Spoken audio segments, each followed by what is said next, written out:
Y a-t-il eu des manquements dans la surveillance?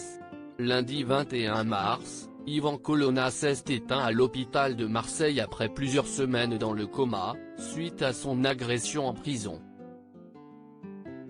Est le 2 mars dernier, dans la salle de sport de la prison d'Arles, où il était incarcéré depuis 2013, que le militant indépendantiste corse, condamné à la perpétuité pour l'assassinat du préfet Erignac, a été agressé par un co-détenu.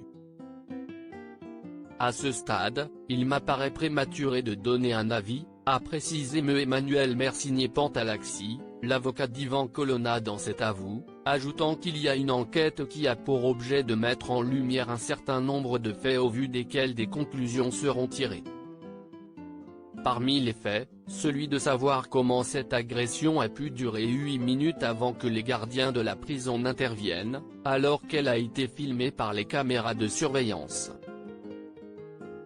Si cette responsabilité est difficile à faire reconnaître, il y en a une beaucoup plus tangible que l'avocat d'Ivan Colonna n'a pas manqué de rapporter sur le plateau de France 5, mardi 22 mars, la responsabilité de l'administration quant au fait que l'auteur des faits ait bénéficié du statut d'auxiliaire, a ainsi souligné Emmanuel Mercinier-Pantalaxi, qui précise que c'était une erreur évidente de lui avoir accordé ce statut au vu de ses antécédents.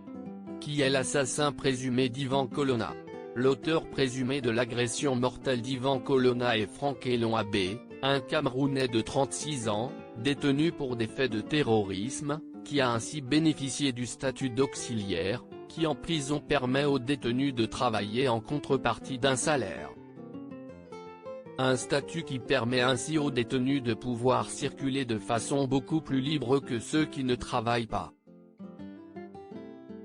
Je rappelle qu'il a été incarcéré dans 4 établissements pénitentiaires en 3 ans, il a fait l'objet de nombreux incidents, à caractère violent, il a été l'auteur d'une tentative d'évasion en prenant en otage une infirmière du centre pénitentiaire avec une arme, il a été condamné pour ces faits, a ainsi décrit l'avocat, qui précise qu'il lui apparaît difficile de comprendre comment ce statut lui a été accordé sans connaître d'erreur. Loading Widget.